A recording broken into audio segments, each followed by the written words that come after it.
বিসমিল্লাহির রহমানির রহিম।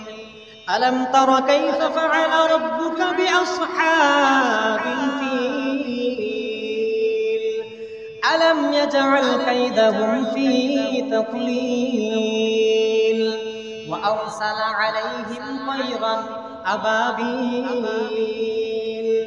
তারমিহিম বিহিজারাতিন মিন সিজ্জিল ফাজআলাহুম কাআসফিন মা'কুল।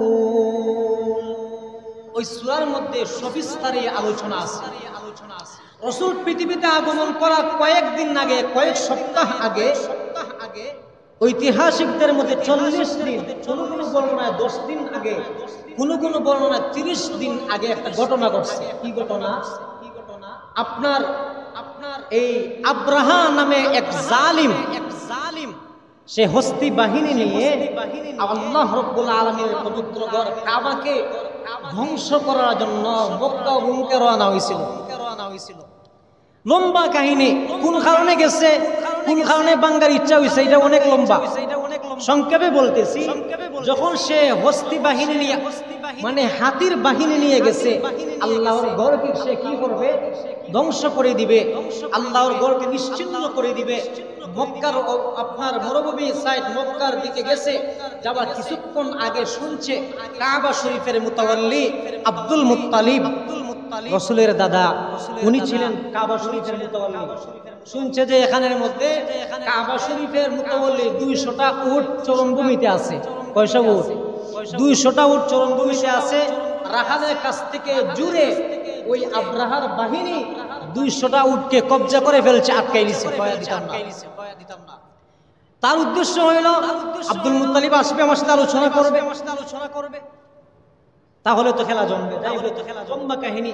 তার সাথে যুদ্ধ করার মতো শক্তি তাদের ছিল না। এক পর্যায়ে আব্দুল মুত্তালিব খবর পাইলেন ইয়ামন থেকে ওই বাদশার যে কি গভর্নর আব্রাহা হস্তি বাহিনী নিয়ে আসছে, আল্লাহর ঘরকে ধ্বংস করে দিবে, কাবাকে নিশ্চিহ্ন করে দিবে। কেউ তার সাথে পারে নাই। অনেক যুদ্ধ বিগ্রহ হয়েছে রাস্তার মধ্যে, কেউ পারে নাই। উনিও বলছেন তা আমরা কি করে পারবো। যাই হোক, উনি গেছেন। আব্দুল মুত্তালিবের চেহারা আল্লাহ রাব্বুল আলামিন এত সুন্দর বানায় দিয়েছেন। রাসূলের দাদা তো, যখন তার সামনে গেছেন, আব্রাহা আর আসন থেকে হাল দিয়ে নিচে নামছে। সুবহানাল্লাহ। একটু বলেন কেন বলতেছি? নামাজ পড়ে বলতেছে, ও আব্দুল মুত্তালিব, তুমি কি ওই ঘরের মুতাওয়াল্লি? বলে জি হ্যাঁ। তুমি কি আমার সাথে যুদ্ধ করতে আসছো? বলে কেন? আমি তোমার ঘরকে, তোমাদের আল্লাহর ঘরকে আমি ধ্বংস করার জন্য আসছি। তুমি কি আমার সাথে যুদ্ধ করার জন্য আসছো? তুমি কেন আসছো? আব্দুল মুত্তালিব বলেন, ওই ঘরটা তো আমার না, কাবা ঘরটা তো আমার না, আমি এটার মালিক নই। হে আব্রাহা, 200টা উট হচ্ছে আমার, এই উট হচ্ছে আমার, আমি হচ্ছি উটের মালিক। তুমি আমার উটকে ফিরাইয়া দাও। যখন ওই কথা বলছে, আব্রাহার মন ভেঙে গেছে। ওই এত কাপুরুষ, তাদের বাপ দাদার ঐতিহ্য কাবা শরীফ, ইব্রাহিম আলাইহিস সালাতু ওয়াস সালামের ঐতিহ্য কাবা শরীফ, ইসমাঈল আলাইহিস সালাতু ওয়াস সালামের ঐতিহ্য কাবা শরীফ। আমরা ওই কাবা শরীফকে ধ্বংস করার জন্য আসছি। তা যখন একটা পশমও নড়ে নাই, সে বুঝে এই বিষয়ে কোনো জানেই না। ওই সময়ে আব্দুল মুত্তালিব বলছেন, ও আব্রাহা, উটের মালিক হইলাম আমি, কাবার মালিক আমি নই। কাবার যিনি মালিক তিনি তার ঘরকে হেফাজত করবেন। উটের মালিক হচ্ছে আমি, উটের হেফাজতের দায়িত্ব আমার, এই জন্য আসছি। আব্রাহা বলছে ঠিক আছে, আর উটগুলো ছেড়ে দাও। মুসল্লিয়ানে কারাম, ওই সময়ে রাসূলের দাদা আব্দুল মুত্তালিব কাবার সামনে গেছেন। কাবা শরীফের গিলাফের মধ্যে দরিয়া এমন কান্না শুরু করছেন, হ্যাঁ কাবার মালিক, পৃথিবীর সিস্টেম হইল, কেউ যদি কারো বাড়িতে আক্রমণ করে, বাড়িওয়ালারা তার বাড়িকে হেফাজত করার জন্য আক্রমণ করে। ও কাবার মালিক, আমাদের শক্তি সামর্থ্য নাই তাদের সাথে যুদ্ধ করার। হ্যাঁ কাবার মালিক, আজ যদি ওই আব্রাহা ঘরকে ধ্বংস করে দেয়। আনেওয়ালার সামনে যত মানুষ জিন আসবে সবাই বন্ধ বলবে, কেমন রে তোমাদের রব, কেমন রে তোমাদের আল্লাহ। তার ঘরকে আব্রাহা ভেঙ্গে দিল, আল্লাহ কিছুই করতে পারে নাই। ও কাবার মালিক, উটের মালিক হইলাম আমি আমার উটগুলা আমি সমঝায় নিছি, হেফাজত করেছি। তোমার ঘর, তুমি হচ্ছে ওই ঘরের মালিক, কাবার মালিক হচ্ছে তুমি আল্লাহ। সুতরাং দুনিয়ার মানুষই যেইভাবে কাবাকে, যেইভাবে ঘর বাড়িকে হেফাজত করে, তুমিও তোমার ঘরকে হেফাজত করিও। ওইভাবে আব্দুল মুত্তালিব ওইভাবে যার করে কাঁদতেছেন, কাবার গিলাফের মধ্যে দরিয়া কাঁদতেছেন, হজরে আসওয়াদে দরিয়া কাঁদতেছেন, মাকামে ইব্রাহিমে দরিয়া কাঁদতেছেন। ও কাবার মালিক, তুমি তোমার ঘরের হেফাজত করিও। আমি মাত্র সামান্য একজন খাদিম, আমি হচ্ছি মুতল্লি, আমার দ্বারা সম্ভব নয়। মুসল্লিয়ানে কারাম ওই সময় কান্দার পরে উনি কান্নাকাটি করে উটগুলা নিয়ে পাহাড়ের মধ্যে চলে গেছেন। জনবসতি যারা ছিল সবাই ওই পাহাড়ের মধ্যে চলে গেছে। ওই সময় আল্লাহ রাব্বুল আলামিনের হুকুমে, আল্লাহ রাব্বুল আলামিনের পক্ষ থেকে যখন আব্রাহা তার বাহিনী নিয়ে আল্লাহর ঘরের সামনে যাওয়ার জন্য আপনা উটকে সিগন্যাল নিতেছে, কিন্তু উট তো আর নড়ে না, হাতি তো আর নড়ে না। হাতিকে এসে আল্লাহর ঘরের দিকে দৌড়ায়, হাতি কিন্তু সামনে যায় না। হাতিকে এসে কুচা দেয়, মারে, হাতি কিন্তু যায় না, হাতি বসে পড়ে। ওই যে হাতির উপরে আব্রাহা ছিল, ওই হাতির নাম ছিল মাহমুদ, হাতির নাম ছিল মাহমুদ। আব্রাহা বলে, কিরে মাহমুদ, এত তুমি বীর হওয়ার পরেও আজ পর্যন্ত যত যুদ্ধ বিগ্রহ হয়েছে তুমি সব সময় সামনে থাকছো, নিজের জানের পরোয়া করো নাই। আজ তোমার কি হইল রে, তুমি কাবার দিকে যাচ্ছ না কেন? যখন আব্রাহা তাকে ডান দিকে বলে ডান দিকে যায়, বাম দিকে যখন বলে বাম দিকে যায়, পিছনের দিকে বলে পিছনে যায়, কিন্তু সামনের দিকে যায় না। ওই সময় কিছুক্ষণের ভিতরে দেখা যায় আল্লাহ রাব্বুল আলামিন আকাশের মধ্যে এক জাক ছোট ছোট পাখি, নাম হচ্ছে আবাবিল পাখি, ওই পাখিদেরকে পাঠাইয়া দিলেন। তাদের উপরে পাখির জাতগুলা চক্কর দিতেছে, আর প্রতি পাখির টুটে এবং দুনো পায়ের মধ্যে ছোট্ট ছোট্ট কঙ্কর। ওই সমস্ত পাখিরা, ওই আবাবিল পাখিরা উপর থেকে এক একটা কঙ্কর নিচ দিকে ছাড়ে, আর আব্রাহার বাহিনীর মাথার দিকে ঢুকে, গলা দিয়ে বের হয়ে, পেট ছিদ্র হয়ে, পায়খানা রাস্তা দিয়ে ঢুকে, এমনকি হাতি ছিদ্র হয়ে জমিন পর্যন্ত গিয়ে গেতে যায়। শুধু তাই না, যেই বাহিনীর উপরে ওই কঙ্করটা পড়ছে, কারো হাতের উপরে পড়ছে, হাত একদম গলে পচে গেছে, কারো পায়ের উপরে পড়ছে, সবাই একদম নিশ্চিন্ন হয়ে গেছে। যখন আব্রাহা এই অবস্থা দেখলো, দেখার পরে বলতেছে, আমার তো উপায় নাই। হাতি মাহমুদকে নিয়ে এসে দৌড় শুরু করে দিচ্ছে পিছনের দিকে। হাতির উপরে উঠে পিছন দিকে দৌড় শুরু করছে। কিছুক্ষণ যাবার পরেই তার উপরে আবাবিল পাখিরা কঙ্কর নিক্ষেপ করার পরে সে কিন্তু গড়াইয়া পড়ছে। আবার অনেক কষ্ট করে আবার হাতি ওই মাহমুদের উপরে পড়ছে। হাতি মাহমুদ ছাড়া সমস্ত হাতি শেষ, কিন্তু একটা ওই যে হাতির নাম মাহমুদ, সে কিন্তু মরে নাই। কেন? সে কিন্তু আল্লাহর ঘরকে চিনছে, আল্লাহর ঘরকে বাঁচাইতে গিয়ে হাতির বড়ই অবদান। এই জন্য পাখিরা তার উপরে আল্লাহর হুকুমেই হইতে পারে কঙ্কর নিক্ষেপ করে নাই।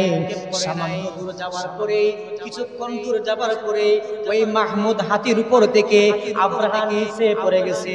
আর কতদিন যাইতে না যাইতেই তার সমস্ত শরীর পচে সমস্ত শরীর দুর্গন্ধ হয়ে গয়ে তার শরীরের জোড়াগুলো ছুটে একদম শরীরের অঙ্গ প্রত্যঙ্গ গুলা জোড়া ছুটে পচে গলে ওই আব্রাহা ধ্বংস হয়ে গেছে।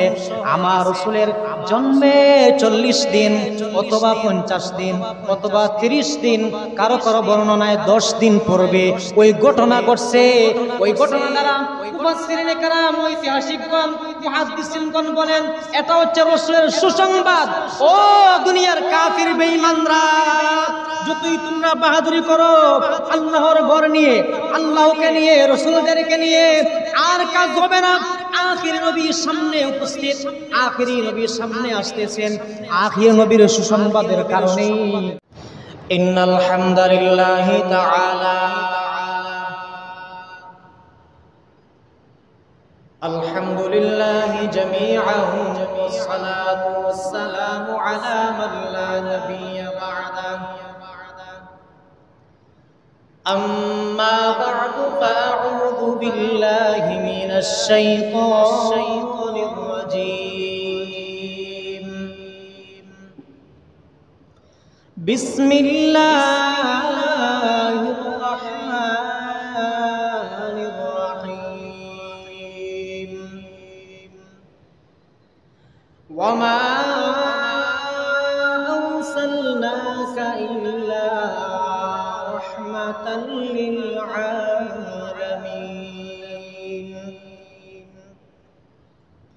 وقال الله تبارك وتعالى النبي أولى بالمؤمنين من أنفسهم. وقال النبي عليه الصلاة والسلام أنا خاتم النبيين لا نبي بعده، أو كما قال النبي عليه الصلاة والسلام. صدق الله العظيم وصدق رسوله النبي الكريم، ونحن على ذلك من الشاهدين والشاكرين، والحمد لله رب العالمين. سبحانك لا علم لنا إلا ما علمتنا إنك أنت العليم الحكيم. وقال الله تبارك وتعالى إن الله وملائكته يصلون على النبي يا أيها الذين آمنوا صلوا عليه وسلموا تسليما. بلغ العلا بكماله كشف الدجى بجماله حسنت جميع خصاله صلوا عليه وآله. اللهم صل على محمد وعلى آل محمد كما صليت على إبراهيم وعلى آل إبراهيم إنك حميد مجيد. اللهم بارك على محمد وعلى آل محمد كما باركت على إبراهيم وعلى آل إبراهيم إنك حميد مجيد. صلى الله على سيدنا ومولانا محمد وعلى آله وأصحابه وسلم. صلى الله على سيدنا ومولانا محمد وعلى آله وأصحابه وسلم. لا إله إلا الله، لا إله إلا الله، لا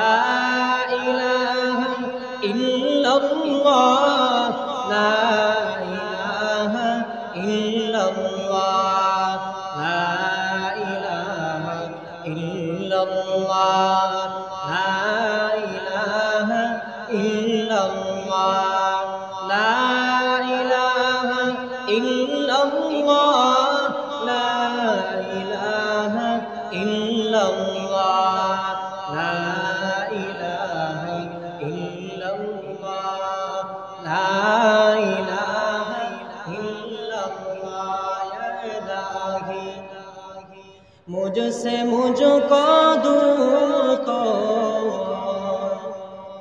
ताकि देखो मुझ में तुझको एक नजर या इलाही तू मेरा गफ्फार है या इलाही तू मेरा सत्तार है या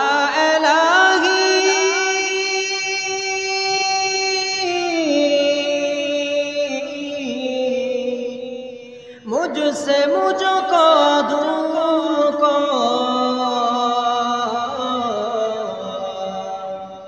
ताकि देखो मुझ में तुझको एक नजर जन्नतों दो ज़फ़ से या रब मैं क्या करूं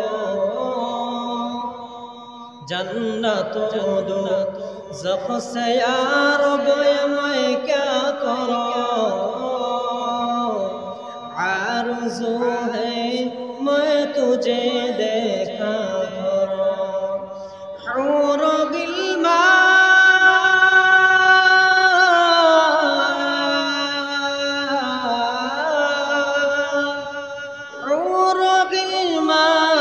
जितनी नियामत है तू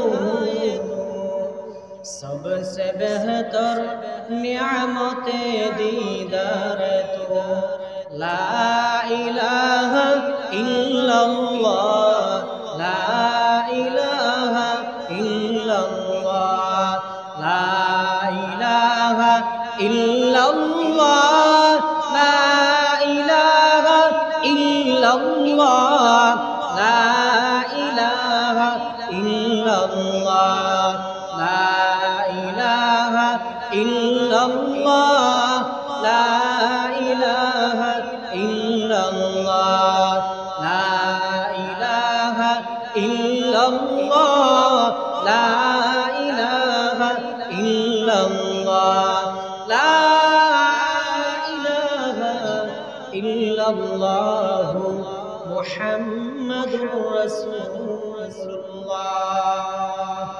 सल्लल्लाहु अलैहि वसल्लम।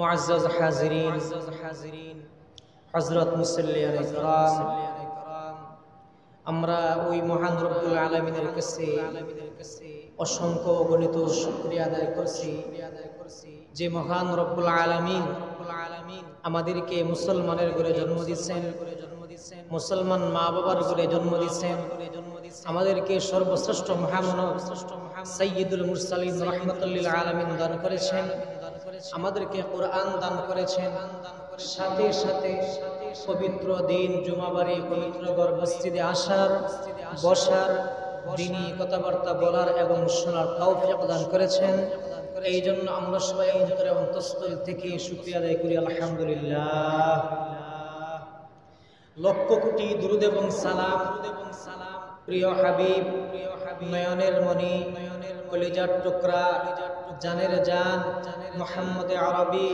সাইয়্যিদুল মুরসালিন রাহমাতাল লিল আলামিন ইমামুল আম্বিয়া ইমামুল মুরসালিন ইমামুল সাইয়্যিদুল বাশার ওয়াল জিন মুহাম্মদ আরবি সাল্লাল্লাহু আলাইহি ওয়াসাল্লামের প্রতি যে রাসূল যে হাবিব যে নবী যে আমাদের মাশুক মুহাম্মদুর রাসূলুল্লাহ এই রবিউল আউয়াল মাসে আগমন করেছেন ওই রাসূলের প্রতি লক্ষ কোটি দুরূদ এবং সালাম। মুআজ্জাজ হাজিরিন বর্তমান চলিত মাস আরবি রবিউল আউয়াল আরবি 12 মাসের মধ্যে একটা মাসের নাম হচ্ছে রবিউল আউয়াল মাস, যেই মাসে আল্লাহ রাব্বুল আলামিনের সবচেয়ে প্রিয় যে মাখলুক, আল্লাহ রাব্বুল আলামিনের সবচেয়ে প্রিয় যে হাবিব, আল্লাহ রাব্বুল আলামিনের সবচেয়ে প্রিয় যে খলিল মুহাম্মদুর রাসূলুল্লাহ সাল্লাল্লাহু আলাইহি ওয়াসাল্লাম এই মাসে দুনিয়াতে আগমন করেছেন। আলহামদুলিল্লাহ। কোন রাসূল? যেই রাসূলের জন্য, যেই রাসূলের পাওয়ার জন্য, যেই রাসূলের উম্মত হওয়ার জন্য পূর্বেকার সমস্ত নবী রাসূলরা আক্ষেপ করেছেন।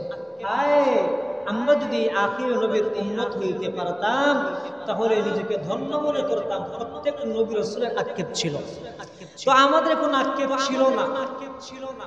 তারপরেও আল্লাহ রাব্বুল আলামিন দয়া করে মুহাব্বত করে আমাদেরকে ওই রাসূল দান করছেন। আরেকবার জোরে সোরে খুশি খুশি বলে আলহামদুলিল্লাহ। আল্লাহ রাব্বুল আলামিন আমাদের রাসূলকে এই রবিউল আউয়াল মাসের সোমবার দিনে সুবহে সাদিকের সময় দুনিয়াতে পাঠাইছেন। মায়ের গর্ভ থেকে রবিউল আউয়াল মাসের সোমবার দিনে পৃথিবীতে আগমন করছেন। এই জন্য রাসূল করিম সাল্লাল্লাহু আলাইহি ওয়াসাল্লামকে জিজ্ঞাসা করা হইল, ইয়া রাসূলুল্লাহ, আপনি প্রতি সোমবারে রোজা রাখেন কেন? প্রতি সোমবারে এবং বৃহস্পতিবারে রাসূল রোজা রাখতেন। প্রতি মাসের, প্রতি সপ্তাহের আপনার সোম এবং বৃহস্পতিবারে রোজা রাখতেন। রাসূলকে জিজ্ঞাসা করা হইল, সাহাবায়ে কেরাম বলেন, ইয়া রাসূলুল্লাহ, আপনি প্রতি সোমবারে কেন রোজা রাখেন? রাসূল করিম সাল্লাল্লাহু আলাইহি ওয়াসাল্লাম দুইটা কারণ বলছেন। এক নম্বর কারণ হইল, হে আমার সাহাবী, ওই সোমবার দিনে আল্লাহ আমাকে দুনিয়াতে পাঠাইছেন। আলহামদুলিল্লাহ, আল্লাহর শুকরিয়া তান, এই জন্য আমি প্রতি সোমবারে রোজা রাখি। আমাদের অনেক মা বোনরা, অনেক পুরুষরা এখনো রাসূলের আশিক হয়ে সোমবার দিনে রোজা রাখে। আরেকটা কারণ বলছিলেন, এ আমার সাহাবী, সোমবারে রোজা রাখার আরেকটা কারণ হইল, ওই সোমবার দিনে কোরআন নাযিল হইছে। সর্বপ্রথম যে কোরআনটা নাযিল হয়েছে কোন দিন? সোমবারে রাসূলের প্রতি, আপনার হেরা গুহার মধ্যে সোমবারে রাসূলের প্রতি কোরআন নাযিল হয়েছে। এই জন্য শুকরিয়া তান, রাসূলের সোমবারে রোজা রাখতেন। আলহামদুলিল্লাহ। তো কেউ যদি মিলাদুন নবী পালন করতে চায়, কেউ যদি মিলাদুন নবী পালন করতে চায়, রাসূলের আদর্শ, তিনি প্রতি সোমবারে রোজা রাখতেন। রাসূল আসছেন, আমি খুশি হয়ে মিলাদুন নবী পালন করব। প্রতি সোমবারের ওই উম্মতের জন্য সুন্নত, ওই উম্মতের জন্য সুন্নত হইল প্রতি সোমবারে রোজা রাখা। রাসূল রাখছেন রোজা, রাসূল রাখছেন কি? রোজা, খুশি হয়ে রাখছেন রোজা। সারা বৎসর, সারা জীবন রাসূলে নবুয়ত লাভ করার পর থেকে যখন সাহাবায়ে কেরাম দেখতেন সোমবার দিনে রোজা রাখতেন। আচ্ছা, যাই হোক, এখন আসছেন কোন দিন আসছেন, কোন তারিখে আসছেন, এটা নিয়ে হাদিসের কিতাবের মধ্যে অনেক মতানৈক্য। কেউ বলছেন রবিউল আউয়াল মাসের 6 তারিখ, কেউ বলছেন রবিউল আউয়াল মাসের 8 তারিখ, কেউ বলছেন রবিউল আউয়াল মাসের 9 তারিখ, আবার কেউ বলছেন রবিউল আউয়াল মাসের 11 তারিখ, কেউ বলছেন 10 তারিখ, কোন মতে আছে রবিউল আউয়াল মাসের 12 তারিখ রাসূল পৃথিবীতে আগমন করছেন। তবে নির্ভরযোগ্য মত যেটা হাদিসে পাওয়া যায়, সেটা হচ্ছে ইতিহাসের কিতাবে পাওয়া যায়, রবিউল আউয়াল মাসের 8 এবং 9 তারিখ, এই দুই দিন থেকে যে কোনো একদিন, 2 তারিখ থেকে যে কোনো 1 তারিখে রাসূল পৃথিবীতে আগমন করছেন। আপনি বলবেন যে হুজুর, আমরা তো জানি রবিউল আউয়াল মাসের 12 তারিখ রাসূল আসছেন। হ্যাঁ, এটা হচ্ছে হাদিসের ঐতিহাসিকদের কিতাবে লেখা, এটা প্রসিদ্ধ হয়ে গেছে, মানে এটা লোক সমাজে প্রসিদ্ধ হয়ে গেছে। আসলে নির্ভরযোগ্য সূত্রে রাসূলের জন্ম কত তারিখ? 8 অথবা গত 2 বছর আমি আপনাদের সামনে আলোচনা করছি বিষয়ে, আজকে বিষয়ে আলোচনা করার দরকার নেই। যাই হোক, আল্লাহ রাব্বুল আলামিন রাসূলকে দুনিয়াতে পাঠাইছেন। কেমন রসুল, কেমন রসুল, কেমন নবী। ওই রসুল আগমন করার পর থেকে আজ পর্যন্ত রসুলের নামে, রসুলের ভালোবাসায় মানুষের শুধু বলতেই আছে, শুধু বলতেছে, শুধু বলতেছে, লিখতেছে, লিখতেছে, লিখতেছে, গাইতেছে, গাইতেছে, গাইতে গাইতে শেষ হয় নাই, বলতে বলতে শেষ করতে পারে না, লিখতে লিখতে কলম শেষ হয়ে যায়। এরপরেও ওই রসুলের গুণগান শেষ করা সম্ভব না। ওই রসুল আল্লাহ আমাদেরকে দিয়েছেন, আলহামদুলিল্লাহ, আলহামদুলিল্লাহ। কেমন রসুল, কেমন রসুল, যে রসুলের জন্য, যে রসুলের জন্য অন্যান্য নবীরাও কি করছেন, মনে মনে আক্ষেপ করেছেন, হায় রে হায়, আমরা যদি ওই নবীর উম্মত হইতে পারতাম, নিজেকে ভাগ্যবান মনে করতাম, সৌভাগ্যশীল মনে করতাম। আর আমরা হচ্ছে কপাল করা, ওই রসুলের উম্মত হওয়ার পরেও রসুলের দাঁড়াদাঁড়ি আমরা নাই, রসুলের আদর্শ আমরা ফলো করি না, আমরা কিন্তু মুসলমান। যাই হোক, যাই হোক, রসুলের জীবন আদর্শ, রসুলের জীবন জীবনী, জীবনী আলোচনা করতে হইলে কয়েকটা ধাপে আলোচনা করা লাগে। এক নম্বর হইল, রসুলে করিম সাল্লাল্লাহু আলাইহি ওয়াসাল্লাম পৃথিবীতে আগমন করার আগে এবং মায়ের গর্ভ থেকে ভূমিষ্ঠ হওয়া পর্যন্ত, ভূমিষ্ঠ থেকে হালিমাতুস সাদিয়া রাদিয়াল্লাহু তাআলা আনহা এর গড়ে যাওয়ার আগ পর্যন্ত এক আলোচনা। এটার নাম হচ্ছে মিলাদুন নবী। কথা হয়, নাম কি? মিলাদুন নবী মানে হচ্ছে রসুলের জন্ম। মিলাদুন নবী মানে কি? রসুলের পরিভাষাগুলো বুঝেন, এটা আমরা সবাই জানি। মিলাদুন নবী মানে রসুলের জন্ম, মিলাদ মানে জন্ম, আর আন-নবী মানে মুহাম্মদুর রাসূলুল্লাহ নবী। রসুলে করিম সাল্লাল্লাহু আলাইহি ওয়াসাল্লাম মায়ের গর্ভ থেকে ভূমিষ্ঠ হওয়ার পরে হালিমাতুস সাদিয়া রাদিয়াল্লাহু তাআলা আনহা, রসুলের দুধ মা হালিমার গড়ে যাবার আগ পর্যন্ত যে আলোচনা, এটাকে বলা হয় মিলাদুন নবীর আলোচনা। এটাকে বলা হয় রসুলের জন্মের আলোচনা। রসুল কিভাবে আসছেন, কেমন ছিলেন, কোন তরিকায় আসছেন, এটার নাম হচ্ছে মিলাদুন নবীর আলোচনা। ওই আলোচনা করা এবং শোনা, বলা উম্মতদের জন্য মুস্তাহাব, নফল ইবাদত। আলহামদুলিল্লাহ, আলহামদুলিল্লাহ। কেমন নবী আমরা পাইছি আমরা আগে বুঝি। লম্বা হিস্ট্রি বলা তো টাইম একদম নাই, জুমাবার টাইম একদম কম। তাছাড়া তাফসির মাহফিল যদি হয়, সিরাত মাহফিল হইলে 2-2.5 ঘন্টা যদি সময় থাকে তাহলে অল্প কিছু বলা যায়। আমাদের তো 15 থেকে 20 মিনিট টাইম। যাই হোক, এরপরে বলি আমাদের রসুল কেমন রসুল, কেমন রসুল এর বুঝতে হলে আর পিছন থেকে টানতে হয়। রসুলের করিম সাল্লাল্লাহু আলাইহি ওয়াসাল্লাম ইংরেজি সনের 570 খ্রিস্টাব্দের 22 এপ্রিল, 22 এপ্রিল প্রসিদ্ধ মত, 570 ঈসাই ইংরেজির 22 এপ্রিল তারিখ সোমবার দিনে সুবহে সাদিকের সময়ে রসুল পৃথিবীতে আগমন করছেন। ওই 570 খ্রিস্টাব্দে রসুল পৃথিবীতে আসার আগে, অল্প কয়েকদিন আগে বিশাল একটা ঘটনা ঘটছে। সূরাতুল ফিল আমরা জানি, সবাই পড়ি মোটামুটি আলহামদুলিল্লাহ। সূরাতুল ফিল, বিসমিল্লাহির রহমানির রহিম। আলম তারা কাইফা ফাআলা রাব্বুকা বিআসহাবিল ফিল আলম ইয়াজআল কাইদাহুম ফি তাকলিল ওয়া আরসালা আলাইহিম তায়রান আবাবিল তারমিহিম বিহিজারাতিন মিন সিজ্জিল ফাজআলাহুম কাআসফিন মা'কুল। ওই সূরার মধ্যে সবিস্তারে আলোচনা আছে। রসুল পৃথিবীতে আগমন করার কয়েকদিন আগে, কয়েক সপ্তাহ আগে, ঐতিহাসিকদের মধ্যে 40 দিন, কোন কোন বর্ণনায় 10 দিন আগে, কোন কোন বর্ণনায় 30 দিন আগে একটা ঘটনা ঘটছে। কি ঘটনা?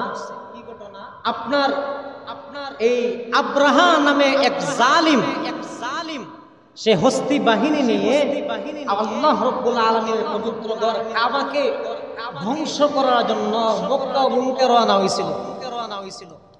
লম্বা কাহিনী, কোন কারণে গেছে, কোন কারণে বাঙ্গার ইচ্ছা হয়েছে, এটা অনেক লম্বা। সংক্ষেপে বলতেছি, যখন সে হস্তি বাহিনী নিয়ে মানে হাতির বাহিনী নিয়ে গেছে, আল্লাহর ঘরকে সে কি করবে? ধ্বংস করে দিবে, আল্লাহর ঘরকে নিশ্চিহ্ন করে দিবে। মক্কার আপনার মরুভূমি সাইড মক্কার দিকে গেছে, যাবার কিছুক্ষণ আগে শুনছে কাবা শরীফের মুতাওয়াল্লি আব্দুল মুত্তালিব, রাসূলের দাদা, উনি ছিলেন কাবা শরীফের মুতাওয়াল্লি। শুনছে যে এখানের মধ্যে কাবা শরীফের মুতাওয়াল্লি 200টা উট চরমভূমিতে আছে। কয়টা উট? 200টা উট চরমভূমিতে আছে। রাখালের কাছ থেকে জুড়ে ওই আব্রাহার বাহিনী 200টা উটকে কবজা করে ফেলছে, আটকাই দিছে, দিতাম না। তার উদ্দেশ্য হইল আব্দুল মুত্তালিব আসবে, আমার সাথে আলোচনা করবে, তাহলে তো খেলা জমবে। লম্বা কাহিনী। তার সাথে যুদ্ধ করার মতো শক্তি তাদের ছিল না। এক পর্যায়ে আব্দুল মুত্তালিব খবর পাইলেন ইয়ামন থেকে ওই বাদশাহ যে কি গভর্নর আব্রাহা হস্তি বাহিনী নিয়ে আসছে, আল্লাহর ঘরকে ধ্বংস করে দিবে, কাবাকে নিশ্চিহ্ন করে দিবে। কেউ তার সাথে পারে নাই। অনেক যুদ্ধ বিগ্রহ হয়েছে রাস্তার মধ্যে, কেউ পারে নাই। উনিও বলছেন তা আমরা কি করে পারবো। যাই হোক, উনি গেছেন। আব্দুল মুত্তালিবের চেহারা আল্লাহ রাব্বুল আলামিন তো সুন্দর বানায় দিয়েছেন। রাসূলের দাদা তো যখন তার সামনে গেছেন, আব্রাহা তার আসন থেকে ফাল দিয়ে নিচে নামছে। সুবহানাল্লাহ। একটু বলেন কেন বলতেছি? নামাজ পড়ে বলতেছে, ও আব্দুল মুত্তালিব, তুমি কি ওই ঘরের মুতাওয়াল্লি? বলে জি হ্যাঁ। তুমি কি আমার সাথে যুদ্ধ করতে আসছো? বলে কেন? আমি তোমার ঘরকে, তোমাদের আল্লাহর ঘরকে আমি ধ্বংস করার জন্য আসছি। তুমি কি আমার সাথে যুদ্ধ করার জন্য আসছো? তুমি কেন আসছো? আব্দুল মুত্তালিব বললেন, ওই ঘরটা তো আমার না, কাবা ঘরটা তো আমার না, আমি এটার মালিক নই। হে আব্রাহা, 200টা উট হচ্ছে আমার, এই উট হচ্ছে আমার, আমি হচ্ছে উটের মালিক। তুমি আমার উটকে ফিরাইয়া দাও। যখন ওই কথা বলছে, আব্রাহার মন ভেঙে গেছে। ওই তো কাপুরুষ, তাদের বাপ দাদার ঐতিহ্য কাবা শরীফ, ইব্রাহিম আলাইহিস সালাতু ওয়াস সালামের ঐতিহ্য কাবা শরীফ, ইসমাঈল আলাইহিস সালাতু ওয়াস সালামের ঐতিহ্য কাবা শরীফ। আমরা ওই কাবা শরীফকে ধ্বংস করার জন্য আসছি। তা যখন একটা পশমও নড়ে নাই, সে বুঝে এই বিষয়ে কোনো জানেই না। ওই সময়ে আব্দুল মুত্তালিব বলছেন, ও আব্রাহা, উটের মালিক হইলাম আমি, কাবার মালিক আমি নই। কাবার যিনি মালিক তিনি তার ঘরকে হেফাজত করবেন। উটের মালিক হচ্ছে আমি, উটের হেফাজতের দায়িত্ব আমার, এই জন্য আসছি। আব্রাহা বলছে ঠিক আছে, আর উটগুলো ছেড়ে দাও। মুসল্লিয়ানে কারাম, ওই সময়ে রাসূলের দাদা আব্দুল মুত্তালিব কাবার সামনে গেছেন। কাবা শরীফের গিলাফের মধ্যে দরিয়া এমন কান্না শুরু করছে। হ্যাঁ, কাবার মালিক, পৃথিবীর সিস্টেম হইল, কেউ যদি কারো বাড়িতে আক্রমণ করে, বাড়িওয়ালারা তার ঘরকে হেফাজত করার জন্য সে আক্রমণ করে। ও কাবার মালিক, আমাদের শক্তি সামর্থ্য নাই তাদের সাথে যুদ্ধ করার। হ্যাঁ কাবার মালিক, আজ যদি ওই আব্রাহা তোমার ঘরকে ধ্বংস করে দেয়, আনেওয়ালার সামনে যত মানুষ জিন আসবে, সবাই বন্ধ বলবে, কেমন রে তোমাদের রব, কেমন রে তোমাদের আল্লাহ। তার ঘরকে আব্রাহা ভেঙ্গে দিল, আল্লাহ কিছুই করতে পারে নাই। ও কাবার মালিক, উটের মালিক হইলাম আমি আমার উটগুলা আমি সমঝায় নিছি, হেফাজত করেছি। তোমার ঘর, তুমি হচ্ছে ওই ঘরের মালিক, কাবার মালিক হচ্ছে তুমি আল্লাহ। সুতরাং দুনিয়ার মানুষই যেইভাবে কাবাকে, যেইভাবে ঘর বাড়িকে হেফাজত করে, তুমিও তোমার ঘরকে হেফাজত করিও। ওইভাবে আব্দুল মুত্তালিব ওইভাবে যার করে কাঁদতেছেন, কাবার গিলাফের মধ্যে দরিয়া কাঁদতেছেন, হজরে আসওয়াদে দরিয়া কাঁদতেছেন, মাকাম ইব্রাহিমে দরিয়া কাঁদতেছেন। ও কাবার মালিক, তুমি তোমার ঘরের হেফাজত করিও। আমি মাত্র সামান্য একজন খাদিম, আমি হচ্ছি মুতল্লি, আমার দ্বারা সম্ভব নয়। মুসল্লিয়ানে কারাম, ওই সময় কান্দার পরে উনি কান্নাকাটি করে উটগুলা নিয়ে পাহাড়ের মধ্যে চলে গেছেন। জনবসতি যারা ছিল সবাই ওই পাহাড়ের মধ্যে চলে গেছে। ওই সময় আল্লাহ রাব্বুল আলামিনের হুকুমে, আল্লাহ রাব্বুল আলামিনের পক্ষ থেকে যখন আব্রাহা তার বাহিনী নিয়ে আল্লাহর ঘরের সামনে যাওয়ার জন্য আপনার উটকে সিগন্যাল দিতেছে, কিন্তু উট তো আর নড়ে না, হাতি তো আর নড়ে না। হাতিকে এসে আল্লাহর ঘরের দিকে দৌড়ায়, হাতি কিন্তু সামনে যায় না।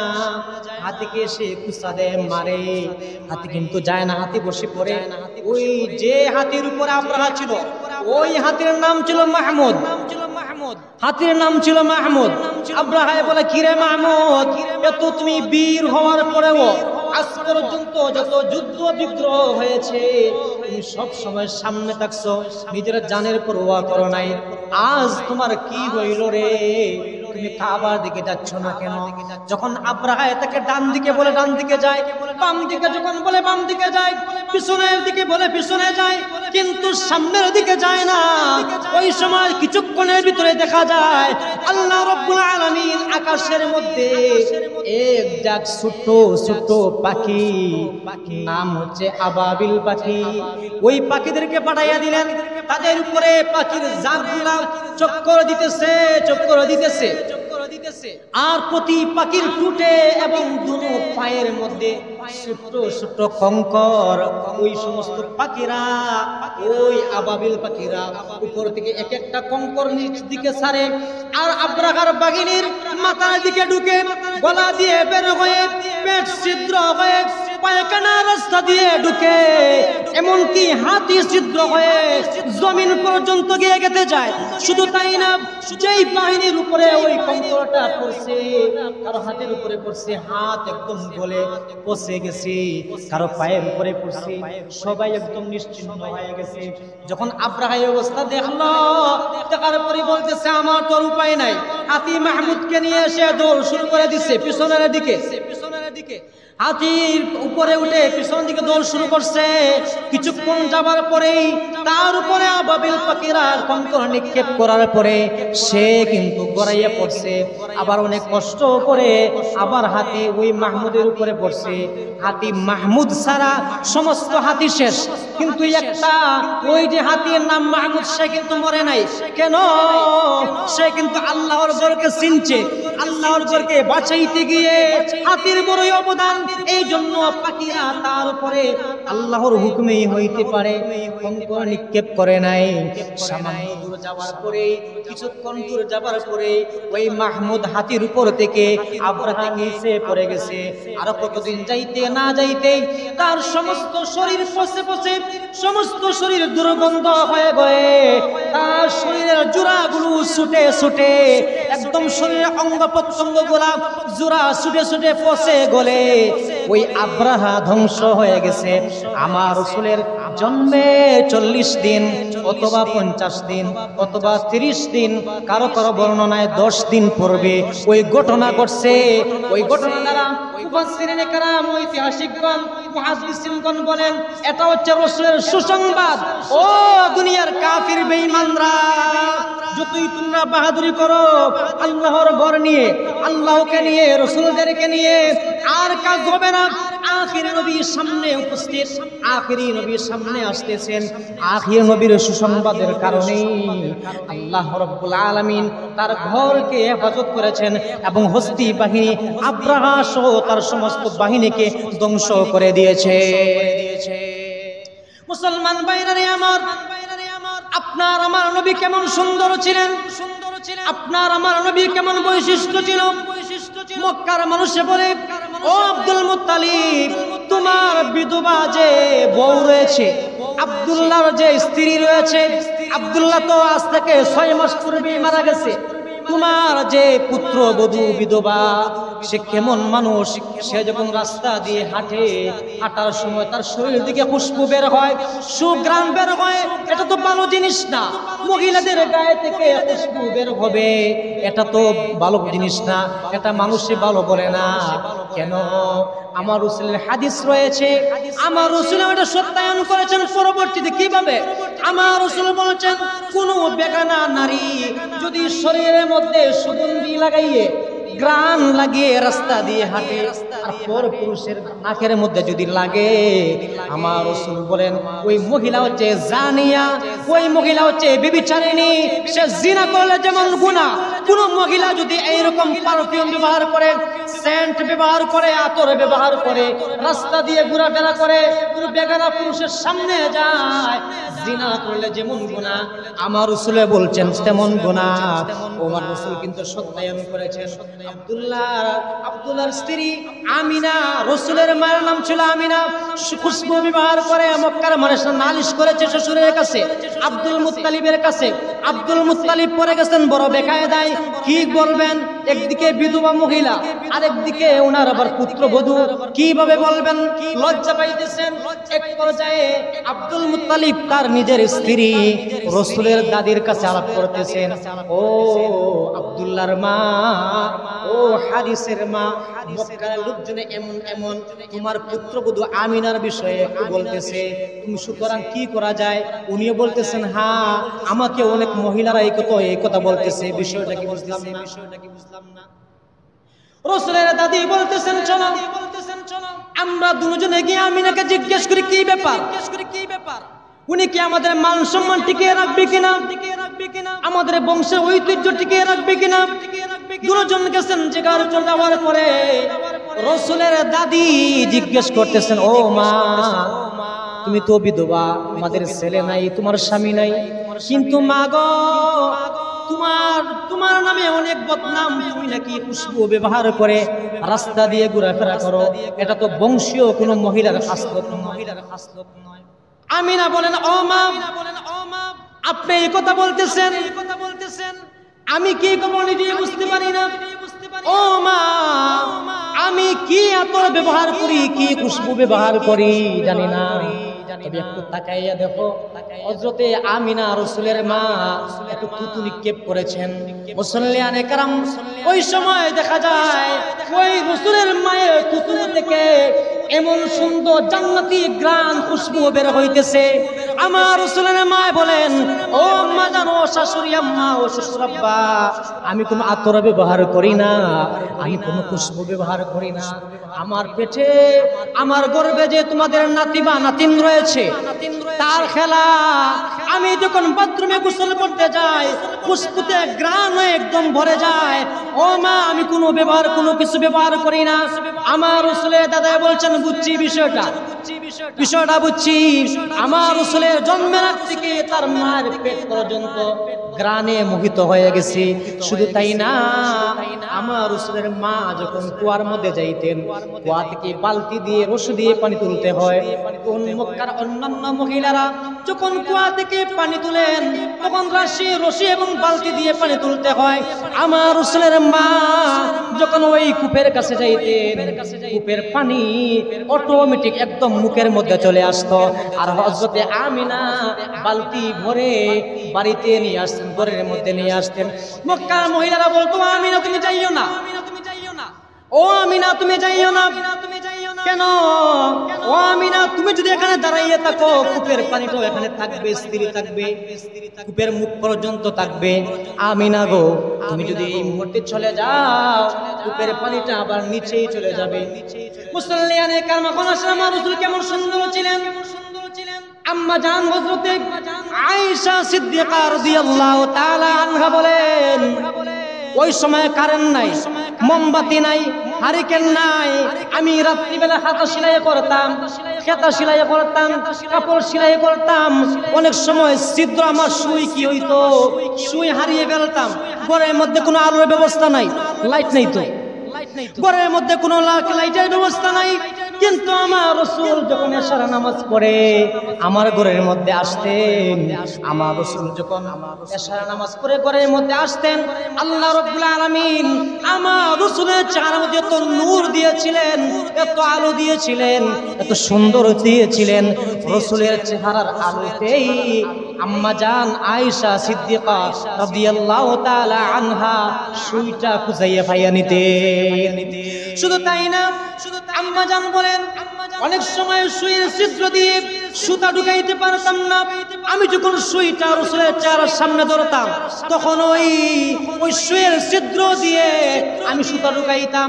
আমি বলি, ও দুনিয়ার সুন্দরীরা, ও দুনিয়ার সুন্দরীরা, সারা বিশ্বের মধ্যে এক নম্বর সুন্দরী অনেকেই আছে, ঐশ্বরিয়া রায়ও সুন্দর, অনেক কিছুই সুন্দর আছে।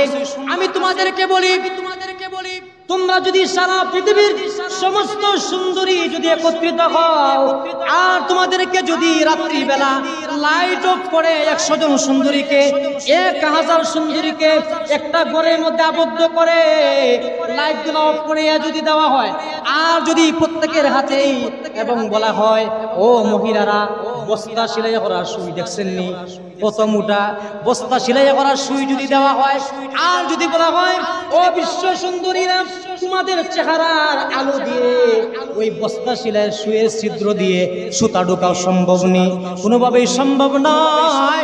অথচ আম্মা জান বলেন, আয়েশা সিদ্দিকা বলেন, রাসূলের চেহারার আলো দিয়ে আমি ওই সুইয়ের ছিদ্র দিয়ে সুতা ঢুকাইতে পারতাম।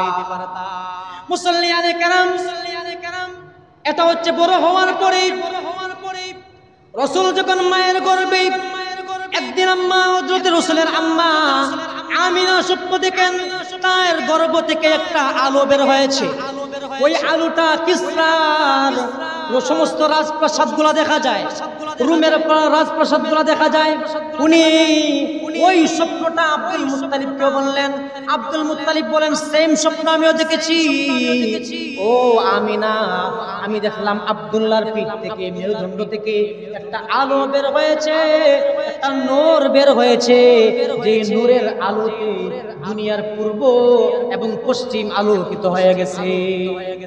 মুসল্লিয়ানে কেরাম, রাসূল যখন পৃথিবীতে আগমন করেছেন, যে দাত্রী ছিল ওই দাত্রী বলেন সম্ভবত আব্দুর রহমান ইবনে আউফ অথবা যে কোনো একজন সাহাবীর মা, হাদিসের মধ্যে পাওয়া যায়। উনি বলেন, রাসূলকে কি বলছেন, ও মুহাম্মদ, তুমি যখন পৃথিবীতে আগমন করেছো সুবহে সাদিকের সময়, তুমি যখন আমার কোলের মধ্যে আসছো, ওই সময় তোমার চেহারার আলো দিয়ে, তোমার চেহারার সৌন্দর্যের কারণে সমস্ত ঘরগুলা ফর হয়ে গেছে, আলোকিত হয়ে গেছে। শুধু তাই না, তুমি যখন পৃথিবীতে আগমন করেছো, আমার হাত থেকেই তোমাদেরকে যখন ছাড়ছি, তুমি যখন জমিনের মধ্যে পড়ছো, জমিনের মধ্যে পড়া অবস্থায় তুমি আত্তাহিয়াতুস সুরতে পড়ছো। আত্তাহিয়াতুস সুরতে বুঝেন তো, আমরা যে নামাজ পড়ি আত্তাহিয়াতুস সুরতে বসি, ওই মহিলা বলে, ও মুহাম্মদ, ওই হাদিসটা আব্বাস রাদিয়াল্লাহু তাআলা আনহু বলেন, ও মুহাম্মদ, তুমি যখন মায়ের গর্ভ থেকে তুমি ভূমিষ্ঠ হওয়ার পরে জমিনে তোমাকে যখন রাখা হইল, তুমি কিন্তু আত্তাহিয়াতুস সুরতে বসছো। আবার তুমি কিছুক্ষণের মধ্যেই তুমি সেজদা দিছো। তুমি সেজদা দেওয়ার পরে তোমার মুখ থেকে উচ্চারণ হইছে, আল্লাহু আকবার কাবীরা আলহামদুলিল্লাহি হামদান কাসীরা ওয়া সুবহানাল্লাহি বুকরাতাও ওয়া আসীলা। আমার রাসূল যখন একদিনের বাচ্চা, ওই সময় এটা হচ্ছে মুজিজা। মুসলমানে কেরাম, ও মুসলমান ভাই বাবাজিরা, আমরা কেমন রাসূল পাইছি, সময় তো প্রায় শেষ হয়ে গেছে। আস্তে আস্তে যদি আলোচনা করি, সারা জীবনে যদি আলোচনা করি শেষ হবে না। আমার রাসূলের গুণগান আজ থেকে প্রায় 1400 বছর আজ থেকে এই গুণগান শুরু হয়েছে, এখনো চলতেছে। কোন বক্তা আজ পর্যন্ত বলে নাই যে রাসূল সম্পর্কে কিছু বলছি। কোন কিতাব, যারা কিতাব লেখে, কোন রাইটার বলে নাই রাসূল সম্পর্কে বিস্তারিত লিখতে পারছি। কোন মুফাসসির বলে নাই রাসূল সম্পর্কে বিস্তারিত আলোচনা করেছি, তাফসীর করেছি। আমার রাসূল হচ্ছেন এমন সত্তা, আমার রাসূল হচ্ছেন এমন মহামানব, আমার রাসূল হচ্ছেন এমন রাসূল, আমার রাসূল হচ্ছেন এমন নবী। আল্লাহর পরে আল্লাহ রাব্বুল আলামিনের পরে সমস্ত সৃষ্টি জগৎ থেকে সবচেয়ে সম্মানী, সবচেয়ে কাছের এবং সবচেয়ে মর্যাদাবান হচ্ছেন মুহাম্মদুর রাসূলুল্লাহ। আল্লাহর পরে সমস্ত সৃষ্টিজীবের উপরে আমাদের রাসূল মুহাম্মদুর রাসূলুল্লাহ সাল্লাল্লাহু আলাইহি ওয়াসাল্লাম। ইনশাআল্লাহ আগামী জুমাবারে আলোচনা করব ইনশাআল্লাহ রাসূলের সৌন্দর্য নিয়ে। আজ শুধু ভূমিষ্ঠ হয়েছেন, ইনশাআল্লাহ কয়েক যত জমা লাগে আছে আলোচনা করব ইনশাআল্লাহ। আমাদের কেমন রাসূল আমরা পাইলাম, কেমন নবী আমরা পাইলাম, কোন রাসূল পাইলাম, কেমন সুন্দর ছিলেন, কেমন আচরণ ছিল, কেমন চরিত্র ছিল, রাসূলের কিছু আলোচনা করা দরকার আছে, অবশ্যই আছে। আল্লাহ রাব্বুল আলামিন আমাদের সবাইকে রাসূলের আদর্শ মাফিক আলোচনা করার এবং আমল করার তৌফিক দান করুন, আমিন। ওয়া আখিরু দাওয়ানা আনিল হামদুলিল্লাহি রাব্বিল আলামিন। মুসল্লিয়ানে কারাম, অনেকে দোয়া দরখাস্ত, অনেক বেমারিদের জন্য দোয়া দরখাস্ত। বিশেষ করে আপনাদের কাছে আমি দোয়া চাই, আমার আপন ফুফা আজ মারা গেছেন, আপনাদের কাছে দোয়া চাই আল্লাহ রাব্বুল আলামিন যেন ওনাকে জান্নাতুল ফেরদৌসের বাসিন্দা হিসেবে কবুল করেন। সাল্লাল্লাহু আলা সাইয়্যিদিনা মাওলানা মুহাম্মদ ওয়া আলা আলিহি ওয়া আসহাবিহি ওয়া সাল্লাম। সাল্লাল্লাহু আলা সাইয়্যিদিনা ওয়া মাওলানা মুহাম্মদ ওয়া আলা আলিহি ওয়া আসহাবিহি ওয়া সাল্লাম। আস্তাগফিরুল্লাহ ইন্নাল্লাহা গফুরুর রহিম। আস্তাগফিরুল্লাহাল্লাযী লা ইলাহা ইল্লা হুয়াল হাইয়ুল কাইয়্যুম ওয়া আতুবু ইলাইহি ওয়া লা হাওলা ওয়া লা কুওয়াতা ইল্লা বিল্লাহিল আলিয়্যিল আযীম। লা ইলাহা ইল্লাল্লাহু মুহাম্মাদুর রাসূলুল্লাহ। আশহাদু আল লা ইলাহা ইল্লাল্লাহু ওয়াহদাহু লা শারীকা লাহু ওয়া আশহাদু আন্না মুহাম্মাদান আবদুহু ওয়া রাসূলুহু। আলহামদুলিল্লাহি রাব্বিল আলামিন ওয়াল আকিবাতু লিল মুত্তাকিন ওয়াস সালাতু ওয়াস সালামু আলা জামিইল আমবিয়াই ওয়াল মুরসালিন ওয়া আলা আলিহি ওয়া আসহাবিহি ওয়া আহলি বাইতিহি আজমাইন। আল্লাহুম্মা সাল্লি আলা মুহাম্মাদিন কুল্লামা যাকারাহুল যাকিরুন ওয়া সাল্লি আলা মুহাম্মাদিন কুল্লামা গাফালা আন যিকরিহিল গাফিলুন। রব্বানা যালামনা আনফুসানা وإن لم تغفر لنا وترحمنا لنكونن من الخاسرين. ربنا آتنا في الدنيا حسنة وفي الآخرة حسنة وقنا عذاب النار. اللهم اغفر لنا ولوالدينا رب ارحمهما كما ربياني صغيرا. رب ارحمهما كما ربياني صغيرا. ولأساتذتنا ولشيخنا ولمشايخنا ولأكابرنا ولتلامذنا ولمن له حق علينا ولجميع المؤمنين والمؤمنات والمسلمين والمسلمات والأحياء منهم والأموات إنك مجيب الدعوات. يا حي يا قيوم يا ذا الجلال والإكرام. ও দেয়ার মালিক, পবিত্র রবিউল আউয়াল মাসের প্রথম জুমা আল্লাহ তোমার মায়ার বান্দাদেরকে সাথে নিয়ে তোমার শাহী দরবারে হাত তুললাম। ও দেয়ার মালিক, যতই গুনাহগার হই না কেন গো, আমরা তো তোমার রাসূলের উম্মত আল্লাহ। আল্লাহ যতই গুনাহগার হই না কেন, সমস্ত গুনাহ শর্মিন্দা তওবা হল আমাদেরকে মাফ করে দাও। ও আল্লাহ, আমাদেরকে মাফ করে যদি দাও, তোমার কোনো কিছু হবে না আল্লাহ। আর আমাদেরকে যদি না মাফ করো, তো জাহান্নাম ছাড়া উপায় থাকবে না আল্লাহ। আল্লাহ তোমার নাম তো গফুর এবং গফফার।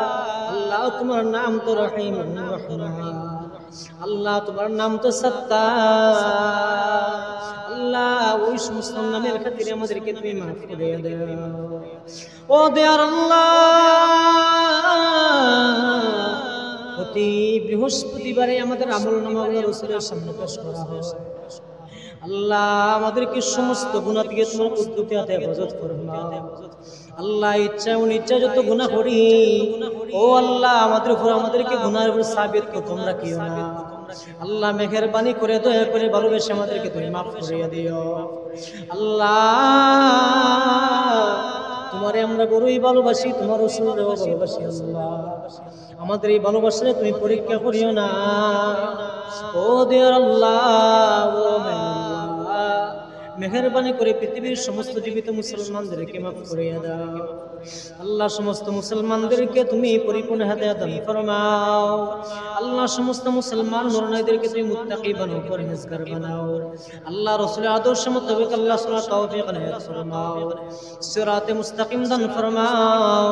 ও দয়ার মালিক, সমস্ত মুর্দেগান মুসলমানদেরকে মাফ করিয়া দাও আল্লাহ। দুনিয়ার শুরু থেকে আজ পর্যন্ত যত মুমিন মুমিনাত, মুসলিম মুসলিমাত কবরবাসী হয়ে গেছেন জিন এবং ইনসান, আল্লাহ সমস্ত মুমিন মুমিনাতদেরকে মাফ করিয়া দাও আল্লাহ। যাদেরকে মাফ করিয়া দিচ্ছেন তাদের দরজাতকে আরো বুলন্দ করিয়া দাও আল্লাহ। বিশেষ করে আমাদের ভুলে যাওয়ার টুকরা নয়নের মনি মা বাবা যারা দুনিয়ায় নাই আল্লাহ, আমাদের মা বাবারে তুমি মাফ করিয়া দাও আল্লাহ। তাদের কবরে তুমি জান্নাতুল ফেরদৌস টুকরা বানাইয়া দাও আল্লাহ। আমাদের উস্তাদদেরকে মাফ করিয়া দাও ও দয়ার মালিক। আমাদের আত্মীয় স্বজন পাড়া প্রতিবেশী সমস্ত মুসলমানদেরকে মাফ করিয়া দাও আল্লাহ। তোমার মায়ার বান্দা আমার বুবু আজকে মারা গেছে আল্লাহ, মাফ করিয়া দাও আল্লাহ। তোমার মায়ার বান্দার সমস্ত ভুল ত্রুটি তুমি মাফ করিয়া দাও আল্লাহ। জান্নাতুল ফেরদৌসের বাসিন্দা হিসেবে কবুল মঞ্জুর ফরমাও আল্লাহ। রমজান মাটির নিচে যত নতুন পুরাতন মুর্দেগান মুসলমানরা জিন ও ইনসান সবাইকে মাফ করিয়া দাও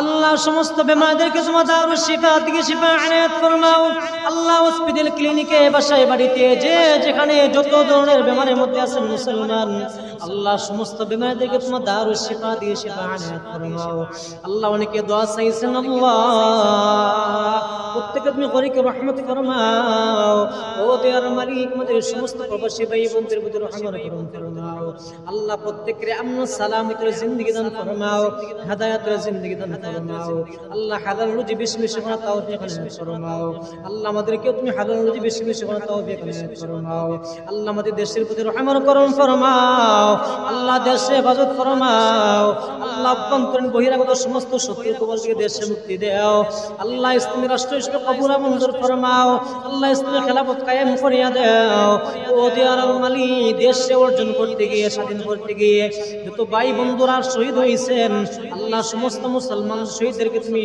আল্লাহ আলা ইলিয়ানের মধ্যে পৌঁছাইয়া দাও, জান্নাতুল ফেরদৌসের মধ্যে তুমি পৌঁছাইয়া দাও আল্লাহ। যে সমস্ত বিধর্মীরা নিহত হয়েছেন আল্লাহ, তাদেরকে তুমি উত্তম বদলা দান ফরমাও আয় আল্লাহ। ইয়া আরহামুর রাহিমিন, সারা বিশ্বের মুসলিম মুসলমানদেরকে রহমত করম ফরমাও আল্লাহ। আমাদেরকে বারবার জিয়ারতে হারামাইন শরীফে নসিব ফরমাও আল্লাহ। জীবনে মরণে কবরে আসরে পুনসিরাতে সব সময় সারা বিশ্বের মুসলমানদেরকে আল্লাহ তোমার রহমতের মায়ার সাগর নিচে জায়গা দিও। আখিরে আরজ মালিক, মৌতের সময় জুমাবারে রমজান মাসে শবে কদরে ঈদের দিনে আল্লাহ, জিহাদের ময়দানে তওয়াফ করা অবস্থায়, রাসূলের রওজা জিয়ারত করা অবস্থায় আল্লাহ আমাদেরকে তুমি শাহাদাতের মৃত্যু দান করিও।